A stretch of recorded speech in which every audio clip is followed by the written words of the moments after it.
أعوذ بالله السميع العليم من الشيطان الرجيم. بسم الله الرحمن الرحيم. الحمد لله رب العالمين، والصلاة والسلام على أشرف الأنبياء والمرسلين سيدنا محمد وعلى آله وصحبه أجمعين.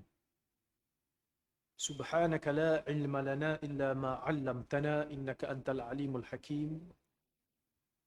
قال رب اشرح لي صدري ويسر لي أمري واحلل عقدة من لساني يفقه قولي.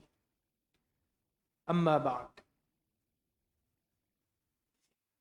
Muslimin dan muslimat, hadirin dan hadirat yang dirahmati Allah Subhanahu wa taala sekalian.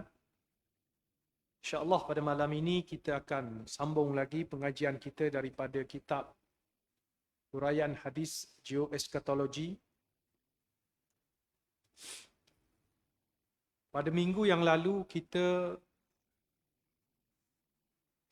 telah membaca ke hadapan bab yang keempat. Kita tertinggal satu bab, iaitulah bab yang ketiga. Jadi hari ini kita undur balik, kita baca bab yang ketiga, dan minggu depan kita akan terus pada bab yang kelima lah. Bab yang ketiga daripada bahagian Tanah Parsi, muka surat 189, yang bertajuk Sungai Furat. Sungai Furat merupakan sungai terpanjang di Asia Barat. Sungai ini juga dikenali, kalau kita tengok dalam peta antarabangsa, dipanggil Sungai Euphrates. Bahasa Arab Sungai Furat, bahasa kita, bahasa Melayu kita pun panggil Sungai Furat. Sungai yang terpanjang di rantau Asia Barat, mengairi 3 buah negara, iaitu Turki, Syria dan Iraq. Ia berpunca dari hiliran timur Turki, kemudian merentasi Syria, memasuki Iraq dan bertemu di hulu Sungai Tigris ataupun Sungai Dajlah, sebelum berakhir di muara Syatul Arab, bermaksud pantai Arab, pesisir Teluk Parsi.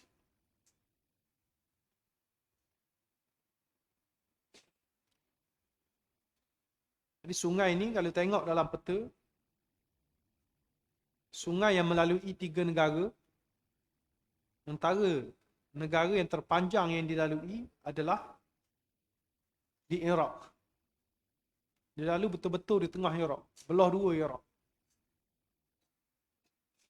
Sungai Furat bersama Sungai Tigris menjadi sumber air dan juga laluan penting yang menghidupkan tamadun awal manusia zaman Gangsa, Mesopotamia. Jadi sejarawan membahagikan zaman-zaman ketamadunan manusia ni mengikut alat yang mereka pakai, bahan, material yang digunakan untuk buat alat-alat survival hidup. Dipanggil zaman batu sebab arkeologi jumpa zaman hari itu manusia buat alat guna batu. Dia buat tayar pun guna batu. Mana tayar, batu yang dipahak jadi bentuk bulat, jadi tayar. Jadi pada tamadun awal manusia, batu menjadi bahan utama dalam pembuatan alat-alat. Kemudian pergi ke zaman Gangsa, dan kemudian zaman logam, dan berakhir dengan zaman logam. Walaupun sebenarnya sehingga ke hari ini manusia masih lagi menggunakan logam sebagai bahan utama dalam pembuatan alat-alat moden. Kenderaan, kita tengoklah, kereta ke, kapal terbang ke, kapal laut ke, alat-alat di rumah ke, peti sejuk, mesin basuh, blender, alat-alat peranti perhubungan kita, telefon, komputer, semua mesti ada logam. Sama ada besi, emas, tembaga. Jadi sebenarnya, walaupun sejarawan kata zaman logam telah berlalu, sebenarnya zaman kita ni zaman logam lagi. Kalau ikut takrifan sejarawan letaklah. Sungai Furat sehingga hari ini, bahkan maksud Mesopotamia sendiri adalah tanah di antara sungai-sungai. Maksud Mesopotamia, tamadun Mesopotamia adalah tamadun awal di Iraq. Kalau kita tengok peta Iraq, di tengah-tengah Iraq tu ada dua laluan utama sungai. Sungai yang besar yang menjadi punca air dan juga laluan zaman dulu. Waktu dipanggil tanah tu tanah Mesopotamia, tanah di antara sungai-sungai. Sehingga hari ini Furat masih membekalkan air bersih kepada jutaan pengguna sekitar Asia Barat. Jadi yang ada buku boleh tengok dalam peta tu, kita nampak jelas kedudukan sungai Furat di dalam laluan negara-negara ini, terutamanya Iraq. Nabi SAW turut menyebutkan tentang sungai Furat dalam satu hadis. Jadi kenapa kita masukkan sungai Furat dalam tajuk ni? Kerana ia berkait dengan hadis akhir zaman yang Nabi sebut. Dan hadis itu berbunyi, Yushikul Furatu an yuhsira an jabal min dhahab. Fa idza sami'a bihi an-nasu saru ilayh. Fa yaqulu man 'indah. La in tarakna an-nasa ya'khuduna minhu la yadhhabanna bihi kullu. Qala fa yaqtatiluna 'alayhi. Fa yuqtal min kulli 199. Sungai Furat hampir menyingkapkan gunungan emas. Apabila manusia mengetahuinya, mereka akan pergi mendapatkannya. Maka berkatalah sesama mereka, sekiranya kita biarkan orang mengambilnya, nescaya akan habislah semua emas itu. Lalu mereka berperang bagi mendapatkannya. Maka akan terbunuh 99 dari setiap 100 orang. Hadis riwayat Muslim. Nabi sebut secara umumnya lah hadis ini, bahawa akan tiba masanya sungai Furat itu akan menunjukkan kepada manusia gunungan emas. Satu gunung daripada emas akan terpampang di hadapan manusia di sungai Furat. Bila manusia mengetahui tentang perkara tersebut, mereka akan pergi mendapatkan. Maka berkatalah sesama mereka, kalau kita tinggal, kalau kita tak cara dan korang, maka ramai manusia berfikir begitu. Sehingga bila ramai manusia nak pergi ambil, benda ada, banyak tu je, hak tahu tentang perkara ni, seluruh dunia, gunungan emas, masing-masing nak ambil. Maka terpaksalah berebut. Bila berebut, berperang. Dan Nabi kata, daripada 100 orang yang terlibat dalam peperangan berebutkan emas itu, 99 orang akan meninggal dunia, akan terbunuh. Nabi SAW menggambarkan sesuatu yang buruk bakal berlaku di sisi sungai Furat. Iaitu peperangan yang sangat dahsyat. Sehingga 99% yang terlibat akan terbunuh. Ada tak semestinya 100 orang yang pergi perang ni. Tapi Nabi khabar dalam setiap 100, 99 orang. 99% daripada yang pergi. Kalau kata sejuta, maknanya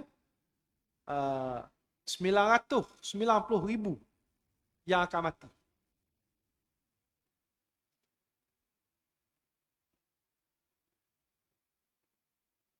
Puncanya kerana berebutkan habuan emas yang terdapat di sungai tersebut. Sebahagian ulama menafsirkan hadis ini dengan fenomena yang berlaku sekarang. Jadi, secara umumnya kita memahamilah secara literalnya, emah lah, bukit emah. Tapi kalau nak kata bukit emas, ia je masih belum berlaku lagi. Di Sungai Furat itu tidak dinafikan. Berlaku paras air yang semakin cetek. Ada laporan tahun lepas. Sungai Furat semakin cetek. Sebelum ni kita bercakap Sungai Tabari. Sungai Tabari itu di Palestin. Ini Sungai Furat. Juga berlaku penurunan paras air yang ketara. Tapi masih lagi tidak menyingkap gunungan emas sebagaimana disebut dalam hadis. Tapi ada ulama yang memahami apa yang Nabi sebut itu telah berlaku sekarang ini.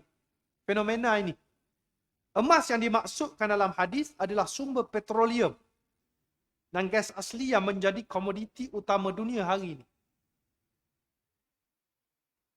Contohnya macam Abu Abiyah, Syekh Abu Abiyah yang mentahqiqkan kitab An-Nihayah.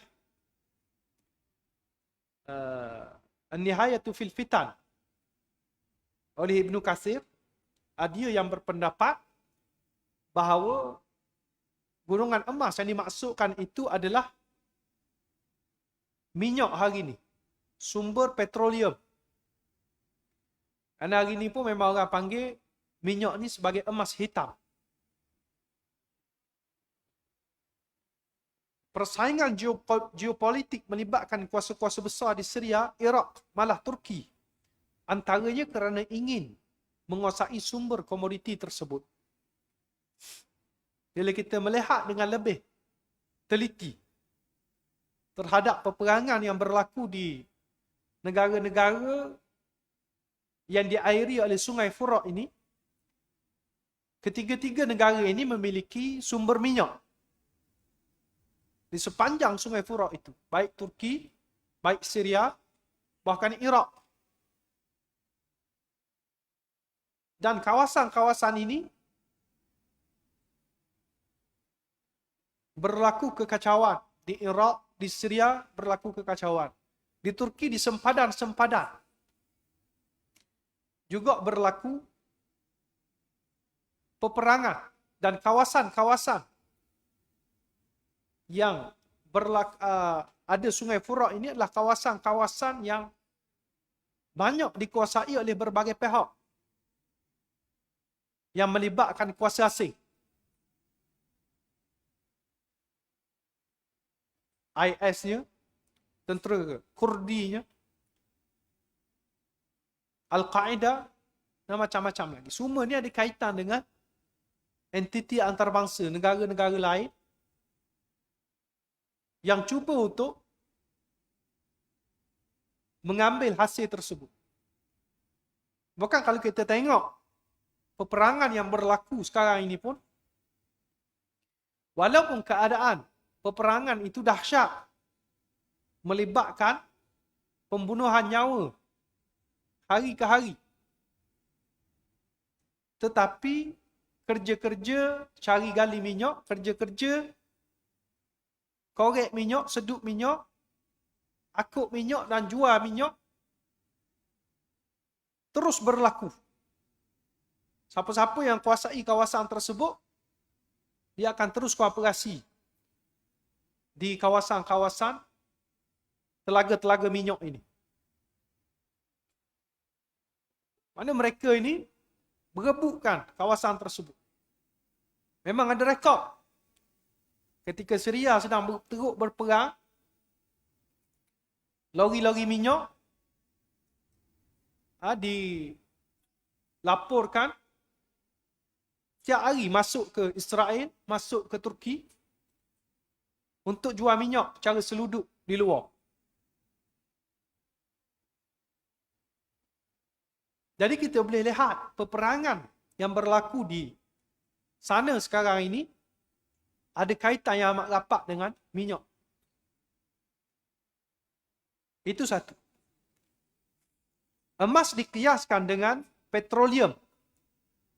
Kenapa orang panggil emas hitam? Minyak. Jadi, kalau kita baca pendapat ulama yang kata minyak hitam ni, biasa dibagi pendapat yang simplistik. Iaitulah kerana minyak ni jadi berharga. Sangat berharga hari ni. Orang nak belaka. Macam emas, orang nak belaka. Tapi kalau kita lihat secara lebih teliti, adalah kerana emas merupakan penentu nilai bagi mata wang sejak zaman dulu, termasuk zaman Nabi SAW. Dikaitkan dengan alat penentu nilai. Kita panggil mata wang. Tetapi hari ini mata wang dunia tidak lagi bersandarkan kepada nilai emas. Sebaliknya berasaskan kepada sistem petrodolar, di mana nilai petrol yang diikat dengan US dollar menjadi faktor utama nilai mata wang moden. Jadi, persamaan yang ada antara emas dengan petroleum pada hari ini, kedua-duanya jadi alat pengukur nilai hari ini. Dulu kita tahulah, orang nak beli unta, berapa nilainya? 100 keping wang emas, 200 keping wang emas. Jadi emas tu dijadikan alat ukur nilai unta tersebut. Hari ni orang tak pakai emas dah. Orang pakai pitih. Wang kertas ni.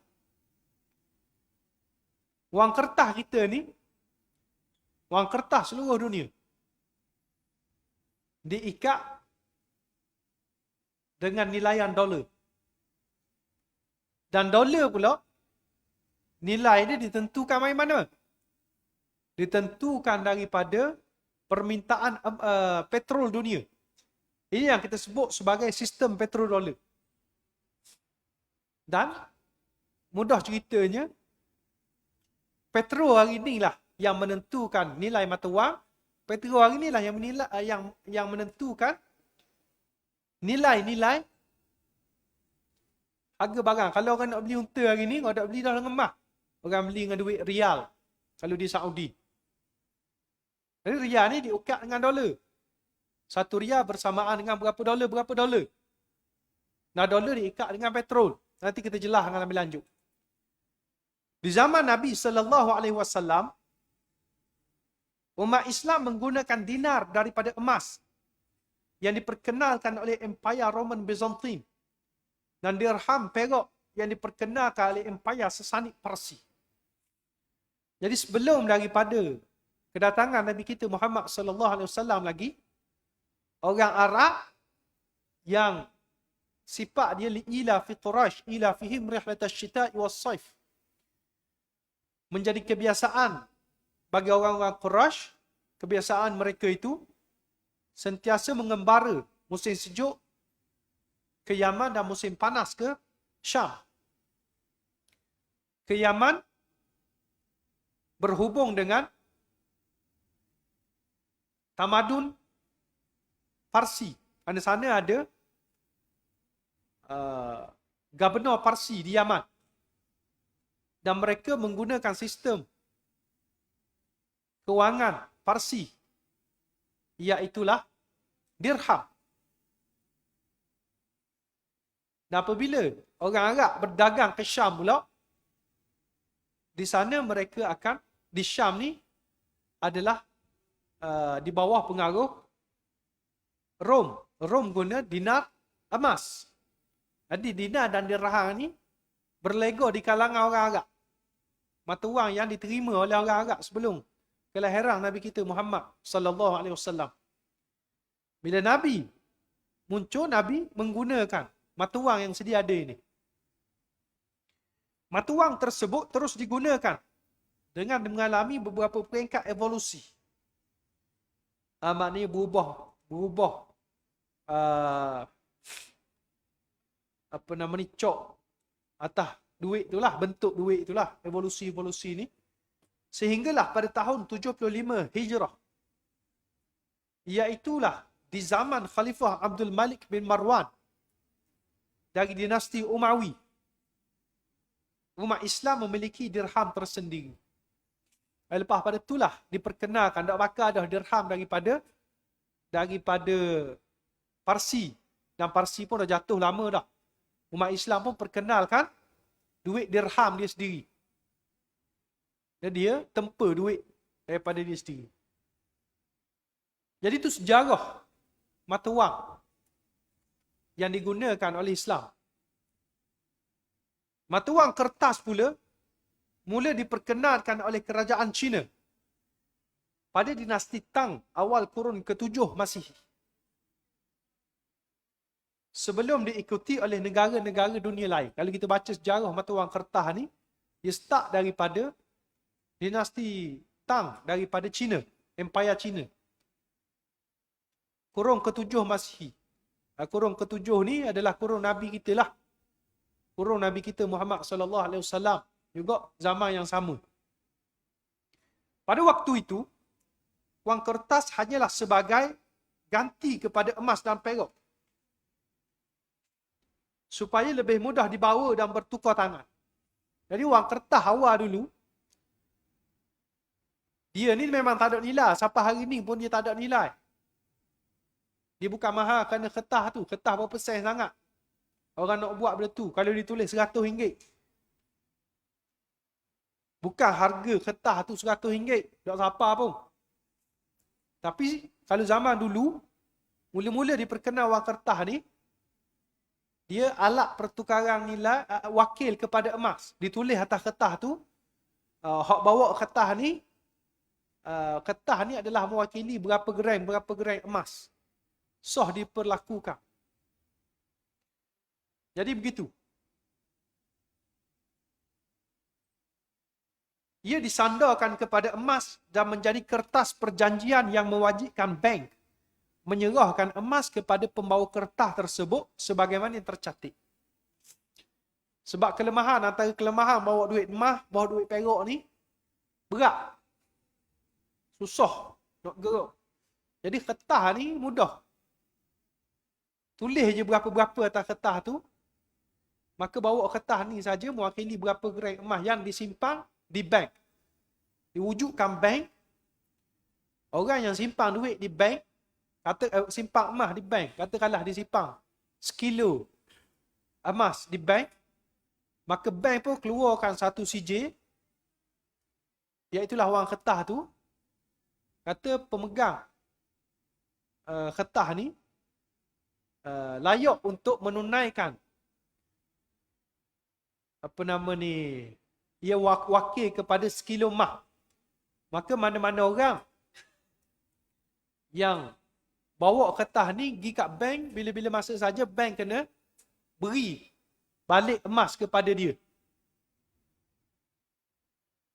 Dan entah orang yang simpan tu lah, dia nak duit kertas keping sekilo ke, dia nak pecah 1 gram ke, setengah gram ke, kau banyak kertas kau bandar lah, peti kecil, peti besar tu lah. Supaya mudah nak beli, nak tukar dengan orang. Jadi orang ambil kertas ni, dia boleh terima sebab lepas pada tu dia ambil kertas ni, dia boleh terima kertas ni, dia pergi kat bank, bank beri ke dia mula-mula. Itu konsep dia. Asal duit kertas diperkenalkan pada awal zaman dinasti Tang dan mula digunakan di seluruh dunia. Sedikit demi sedikit lepas pada tu. Wang kertas menjadi popular di seluruh dunia sejak daripada itu. Daripada zaman dinasti Tang tu lah. Kenalkan, jadi orang nampak praktikal guna peti emas ni. Wujudkan bank-bank di setiap negara, maka bank-bank ni akan keluarkan duit kertas, dan orang yang pegang, orang yang terima duit kertas ni boleh tunaikan bila-bila masa sahaja. Dia ni wakil sahaja. Nilai sebenar duduk pada emas, bukan duduk pada kertas tu.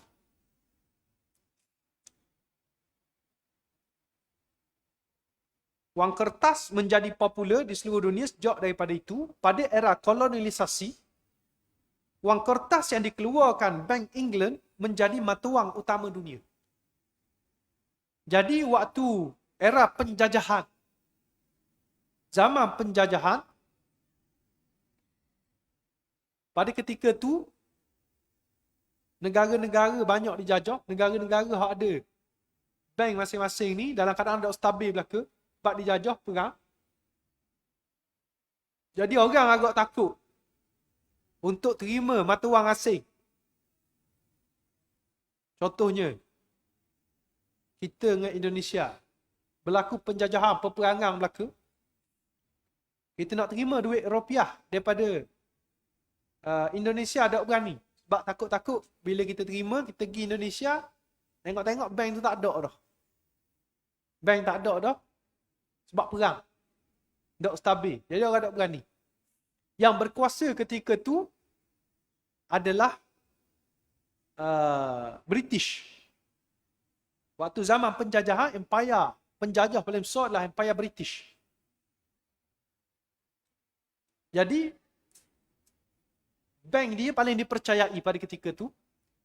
Orang nak terima wang kertas luar negara ni, lebih mempercayai Bank England je. Lalu, dia menjadi mata wang utama dunia pada zaman penjajahan. Namun dalam tempoh Perang Dunia Pertama dan Kedua, mata wang England menjadi tidak stabil. Apabila wang kertas yang dicetak melebihi simpanan emas yang terdapat di negara tersebut. Bila wak berlaku peperangan, England dia perlukan banyak sumber kewangan, nak beli senjata, nak beli peralatan kenderaan, nak lacorkan perang. Jadi emas-emas yang ada dalam bank mereka ni, semua mereka gadah untuk beli senjata. Tapi lah waktu yang sama, duit kertas masih dikeluarkan. Jadi tak stabil. Duit kertas banyak daripada emas yang ada. Waktu menyebabkan tak stabil. Di akhir Perang Dunia Kedua, iaitu tahun 1944, negara-negara kuasa besar telah memeterai perjanjian Bretton Woods yang menukar mata wang global daripada pound sterling kepada US dollar. Bank of England ni keluarkan duit pound sterling. Tapi bila tak stabil, maka perjanjian Bretton Woods telah dimeteraikan antara negara-negara dan setuju supaya duit yang stabil digunakan, iaitulah US dollar. Makna waktu tu US dollar masih memiliki rezerv emas yang banyak. Dengan nilai 1 ounce emas bagi setiap $35. Itu nilai dalam perjanjian Bretton Woods. Dengan sistem tersebut, maka bertukarlah kuasa dunia daripada Pax Britannica kepada Pax Americana. Ini sejarah macam mana duit dolar menjadi mata wang utama dunia dengan perjanjian Bretton Woods ni. Tapi pada ketika tu, duit dolar masih lagi diikat dengan emas. Kalau kita beli duit dolar lama, kita akan nampak ditulis situ apa nama ni? $1 itu bersamaan dengan berapa gram emas. Ini $35 bersamaan 1 ounce. Maka bagilah, kalau $1 bahagi 35 ounce tu. 1 ounce bagi 35. Sistem Bretton Woods berlanjutan sehinggalah dolar mengalami kejatuhan yang sama sebagaimana Bank England. Jadi berlaku benda sama kepada Amerika pula. Sebab lepas pada tu, Amerika pula terlibat dengan perang. Perang dingin lawan Soviet Union. Dia akhir-akhir Perang Dunia Kedua, dia terlibat lawan Jepun. Lepas peristiwa Pearl Harbor. Dan lepas pada tu, dia bangkit dalam Perang Dingin pula.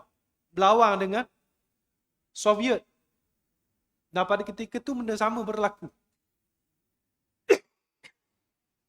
Dia cetak duit dolar banyak.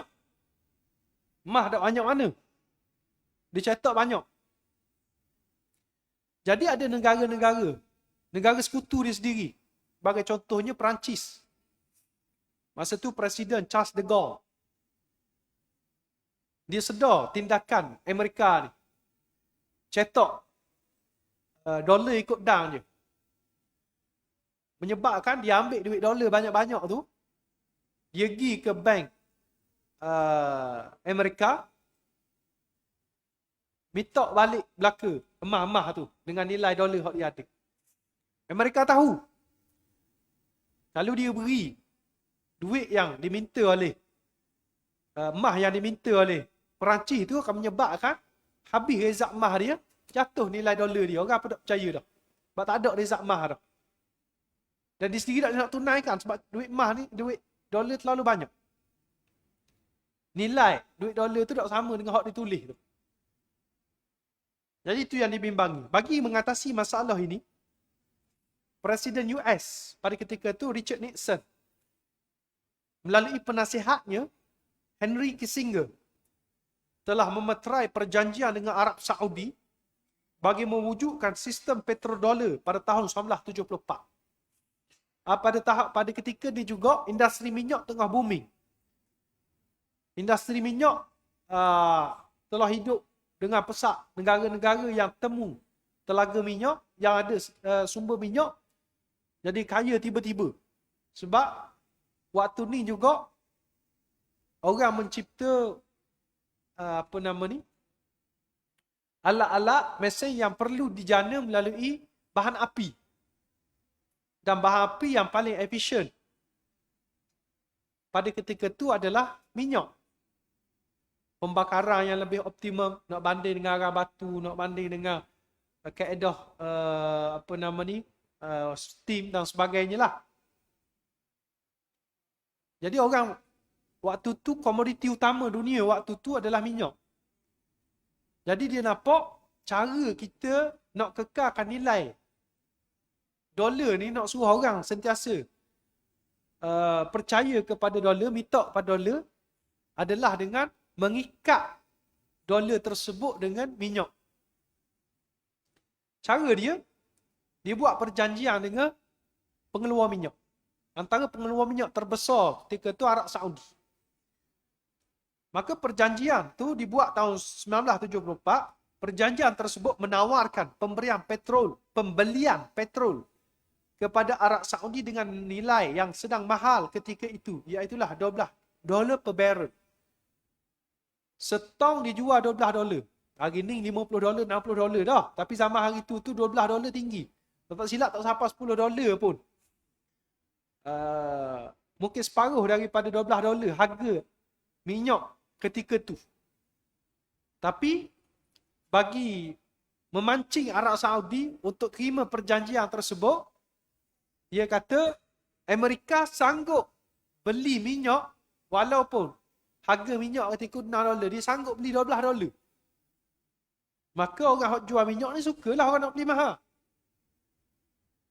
Maka dia sanggup untuk jual. Tapi dengan syarat. Syarat Arab Saudi hanya menjual petrol dalam mata wang US dollar sahaja. Syarat dia, kalau dia Arab Saudi ni nak jual minyak, tak kiralah kepada mana-mana negara sekalipun, negara-negara yang nak beli minyak daripada Arab Saudi, syarat ni dia kena beli dengan duit dolar sahaja. Tak boleh beli dengan duit lain, duit negara dia tak mau terima. Kena beli dengan duit US dollar sahaja.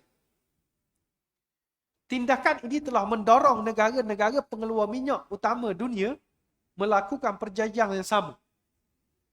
Jadi negara-negara lain tengok Arab Saudi untung, boleh jual mahal. Jadi negara lain nak jual mahal juga. Amerika kata boleh sign perjanjian yang sama. Jadi sign perjanjian yang sama, tak boleh jual dengan mata wang selain daripada USD. Lalu bila banyak negara-negara ni, maka terbentuklah satu majlis perundingan minyak dipanggil OPEC. Jadi sebagai balasan, US bersetuju untuk melindungi industri minyak negara-negara tersebut dengan teknologi dan juga ketenteraan. Jadi Amerika bukan sahaja dia tawar nak beli minyak mahal, Amerika tawar juga kalau ada minyak tak ada kepakaran jangan bimbang. Kami boleh tawarkan kepakaran untuk cari gali minyak. Duduk saja je. Kalau takut orang berebut, jangan bimbang. Kami atau tentera jaga telaga-telaga minyak ni. Jaga syarikat-syarikat minyak ni. Negara mana hak tak mahu? Ada ramai negara hak nak terima perjanjian ni. Dan sejak daripada itu, nilai wang kertas tidak lagi disandarkan kepada emas. Sebaliknya disandarkan kepada transaksi petrodolar. Jadi lepas pada tu, permintaan duit dolar ni kok naik semula lah. Sebab orang nak beli minyak, tidak boleh beli dengan duit-duit lain. Dia kena ada dolar. Nak dolar dia kena ambil daripada Amerika dulu. Jadi permintaan dolar, nilai dolar hari itu, start daripada itu, tidak lagi ditentukan dengan berapa jumlah emas yang ada pada simpanan Bank of America, tetapi berdasarkan permintaan minyak yang ketika tu. Maka permintaan minyak tinggi, naiklah permintaan dolar. Orang nak beli minyak dengan dolar ni. Jadi ketika itulah berubahnya sistem yang kita panggil sistem Bretton Woods tadi tu kepada sistem petrodollar. Ni kita pakai hari ni, meneruskan kekuasaan Pax Americana terhadap politik dan ekonomi dunia.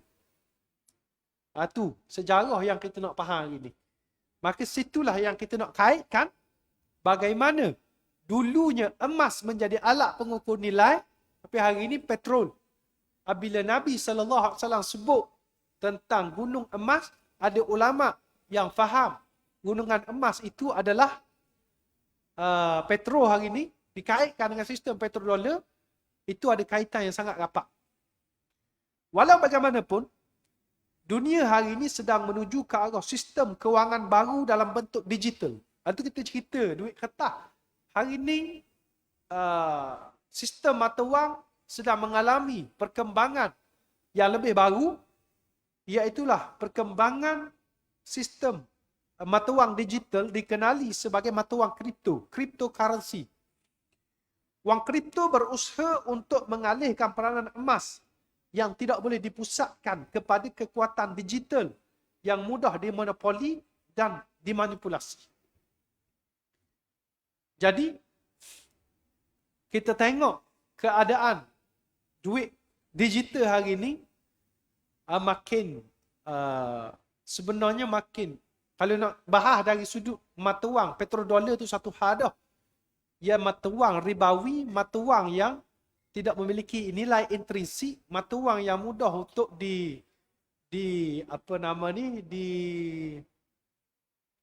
diselewengkan. Tetapi tidak semudah dengan sistem mata wang digital hari ini. Kerana sistem tu sistem yang berpusat, walaupun dikatakan sistem blockchain, sistem yang open server, tak ada mana-mana yang kuasai, tapi ia tetap ada orang yang mencipta dan ada orang yang boleh mengawal. Industri digital kini dimonopoli oleh syarikat-syarikat yang berpengkalan di negara haram Israel. Kalau kita sebut tentang mata wang digital, orang yang berpotensi ataupun yang terkehadapan dalam nak menguasai mata wang digital ni, tentulah orang yang ada teknologi digital yang tinggi. Maka kalau kita tengok perkembangan dunia yang memiliki industri digital tinggi ni, banyak negara-negara, syarikat-syarikat yang berpengkalang di Israel. Benjamin Netanyahu, ini Perdana Menteri Israel yang lepas lah, ketika berucap di persidangan AIPAC tahun 2018, menyatakan daripada 10 syarikat konglomerat terbesar dunia, 5 daripadanya adalah syarikat IT dan kesemuanya berpusat di Israel. 10 company besar terbesar di dunia, yang ada kekayaan terbesar di dunia, 5 daripadanya adalah IT, dan kelima-lima IT itu berpusat di Israel belaka. Mata wang kripto pula dihasilkan melalui perlombongan digital. Kripto mining ni dia boleh melombong. Dia buat macam mah. Mah boleh melombong. maka mata wang digital ni boleh melambang juga. Syarat ni kena ada internet laju, kena ada elektrik tinggi lah, apa sebagainya. Buat cara digital lah. Sebahagian intelek berpendapat sistem ini adalah sebahagian daripada rancangan menukar kiblat dunia. Daripada Pax Americana kepada Pax Judaica. Kalau kita sebut yang memonopoli mata wang ketah dunia hari ini adalah Amerika melalui petrodollar. Tapi kalau kita bincang tentang cryptocurrency ni, Bitcoin ke, Ethereum ke, apa nama yang ada hari ni, mata wang digital ni, banyak berpusat di Israel kekuatan ni, dan menampakkan bahawa kalulah mata wang kripto ni mengambil alih mata wang utama dunia, maknanya kuasa kewangan dunia akan beralih daripada Amerika kepada Israel. Dan kalau kita tengok bagaimana berubahnya mata wang dunia daripada berubahnya kerajaan daripada Empire British kepada Empire Amerika adalah kerana lahirnya sistem Bretton Woods yang ambil iktiraf duit dolar daripada pound sterling. Begitulah juga kita boleh faham kalau nak berubah kekuasaan Amerika kepada Israel, dia ada kaitan yang amat rapat dengan mata wang. Jadi ini yang kita bimbangi. Walau bagaimanapun, petroleum kekal menjadi komoditi utama dunia dan menjadi rebutan setiap kuasa dunia. Tapi kita masih lagi tidak menafikan faktor petroleum menjadi permintaan yang masih tinggi lagi hari ini. Kerana teknologi hari ini masih lagi banyak yang memerlukan kepada petroleum. Tapi sedikit demi sedikit peranangnya itu sudah rendah. Kalau banyak dah syarikat-syarikat kenderaan ke pesel ke apa ni yang menggunakan tenaga alternatif. Tak guna dah tenaga bahan bakar seperti petroleum. Ada yang guna elektrik, ada yang guna solar. Baru ni Indonesia buat kajian minyak sawit biodiesel yang bukan sumber daripada petroleum. Tapi masih terlalu awal lagi untuk orang meninggalkan petroleum ni. Jadi permintaan dolar akan kekal sebegini selagi mana permintaan petrol tu masih lagi tinggi. Petroleum menjadi antara faktor utama persaingan geopolitik di rantau Asia Barat. Apabila dilihat kawasan-kawasan yang dikuasai IS adalah di kawasan timur laut Syria dan barat laut Iraq, dan kini kawasan tersebut memiliki telaga minyak yang sangat banyak, kini puak Kurdis yang menduduki kawasan utara Iraq dan Syria serta tenggara Turki mula mengambil alih kawasan-kawasan ISIS. Ni waktu ditulis lah. Sekarang ni ambil alih sepenuhnya dah. Tak ada dah IS tak ada kuasa dah di kawasan-kawasan telaga minyak ni. Kebanyakannya Turki, kebanyakannya Kurdi dah kuasai kawasan ni. Kalau tidak, Kurdi pun ada kumpulan-kumpulan lain, tapi IS tak ada kuasa dah. IS telah dilupuhkan. Itu keadaan yang berlaku. IS dan Kurdi kedua-duanya dibiayai oleh fraksi antarabangsa US. Mereka sebenarnya bekerja bagi kepentingan politik negara musuh Islam itu. Malah dalam keadaan perang yang masih rancak, aktiviti penyedukan minyak juga giat berlaku di kawasan tersebut. Jadi kalau kita nak faham macam kita cerita tadilah, kalau kita nak faham hadis ni melalui petroleum, ia berlaku. Tapi kita juga tidak menolak kemungkinan bahawa hadis yang Nabi sebut tentang emas itu mungkin benar-benar emas secara literal, secara zahir ayat.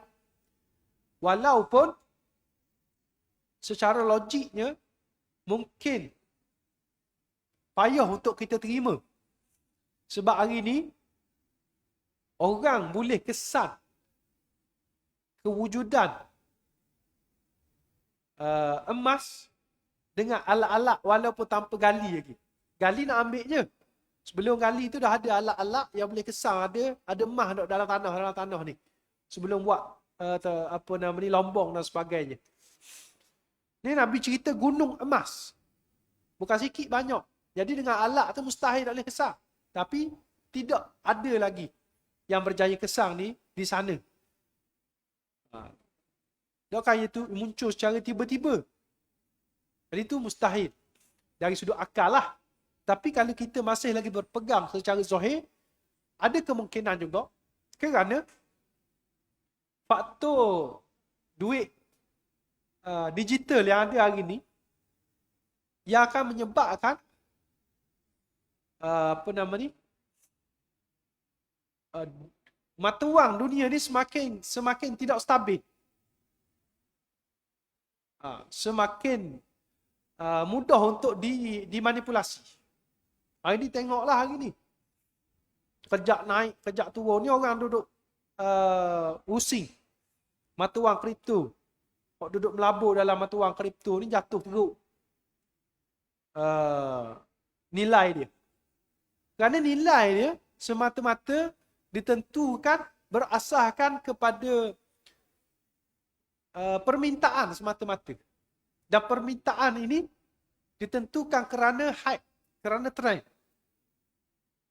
Kerana orang tengok ramai orang nak beli, maka orang nak beli juga, nak memiliki juga mata wang ni, maka harga jadi naik. Hak menyebabkan orang nak beli tu bukan kerana nilai dia, tak ada benda pun situ. Tapi sebab orang ni nak. Kita tengok orang tu nak, mesti apa nama ni, nilai mahal ni, kita pun nak jugalah. Orang lain tengok pun nak juga sebab nampak macam mahal, macam orang nak berlaku. Macam barang bandar lah. Barang bandar, kita tahu benda tu buruk. Benda tu buruk. Tapi ada di setengah-setengah orang ni, dia berebut barang-barang tu. Sebab orang tahu. Apa nama ni. Sebab permintaan ramai lah. Orang ni nak, orang tu nak, orang nak, jadi naik harga. Nak benda tu benda rare dipanggil. Benda yang tak banyak ada. Jadi, hak tu hak menentukan harga apa nama ni, harga mata wang kripto ni. Dan benda tu tak ada pun. Kuat-kuat bandar ni ada benda barang ni stokor. Benda tu tak ada pun. Duit dalam bentuk fizikal tak ada pun. Duduk dalam sistem sahaja. Lagi mudah untuk dia punya manipulasi. Sampai satu tahap, orang akan jadi bosan dengan budaya hype ni. Budaya permintaan hak tak tentu ni. Dan Tuhan jadikan manusia secara fitrahnya tidak akan menolak emas. Emas ni kita pergi mana-mana pun orang nak belaka. Bila tak ada apa nama ni, semua sistem rosak, sistem dunia tak pakai belaka, orang akan kembali kepada emas. Orang akan kembali kepada emas sebab sistem rosak mana-mana pun nilai emas tetap ada di sisi manusia. Tapi kalau kita kabut nilai ringgit ke, nilai dolar ke, nilai apa nama kripto ke, dia berasaskan sistem yang menjaganya. Kita guna PT ringgit sebab Malaysia iktiraf ringgit ni sebagai mata wang. Cuba kalau kerajaan Malaysia ni jatuh, macam apa yang berlaku di Iraq. Dulu orang kumpul banyak duit Iraq ni. Sebab Iraq ni pengeluar minyak antara yang terbesar di dunia. Iraq negara kaya. Negara Iraq ni minyak lebih murah daripada air lagi. Air minum lagi. Waktu dulu. Jadi apa nama ni, duit Iraq tu sangat mahal harga dia. Tapi lepas pada Saddam Hussein jatuh, kerajaan jatuh, PT tak laku terus. Kerajaan baru tukar mata wang.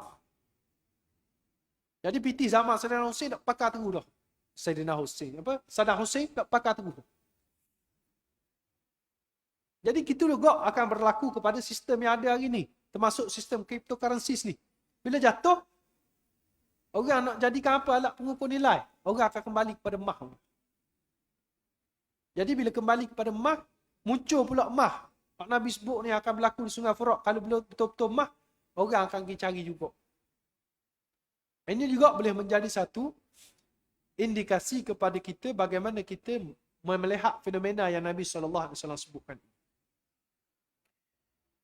Jika benar maksud hadis Nabi SAW merujuk kepada situasi sekarang, boleh jadi 100 orang yang berperang berebut Kaabah itu adalah kumpulan-kumpulan bersenjata yang wujud di Turki, Syria dan Iraq sekarang.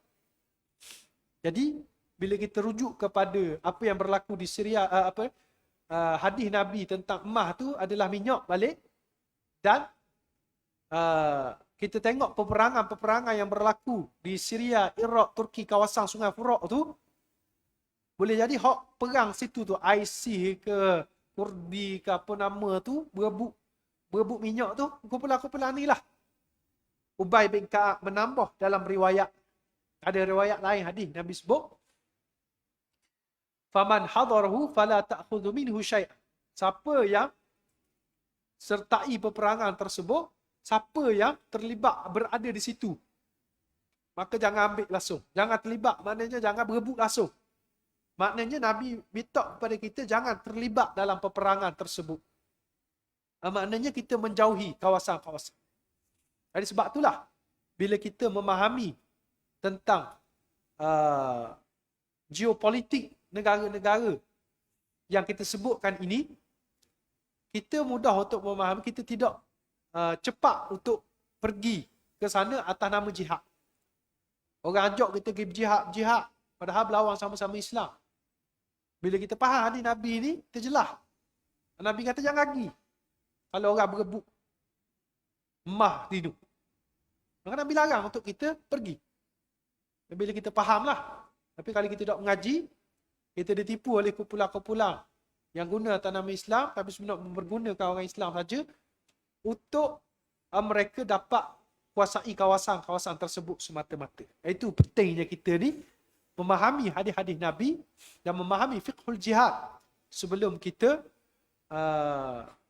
mengikut semangat kita untuk pergi berjihad di mana-mana sekalipun. Apa-apa jua pun kita nak buat, kena ada fiqh dulu, kena ada ilmu tentang syariat dulu. Dia ni fardu ain. Fardu ain ini jangan kita faham benda yang wajib untuk kita buat sembahyang, puasa, zakat, hak semua orang wajib buat tu saja. Benda yang wajib ke atas seseorang berdasarkan kehidupan dia. Kalau dia seorang peniaga, maka dia kena ada ilmu tentang perniagaan.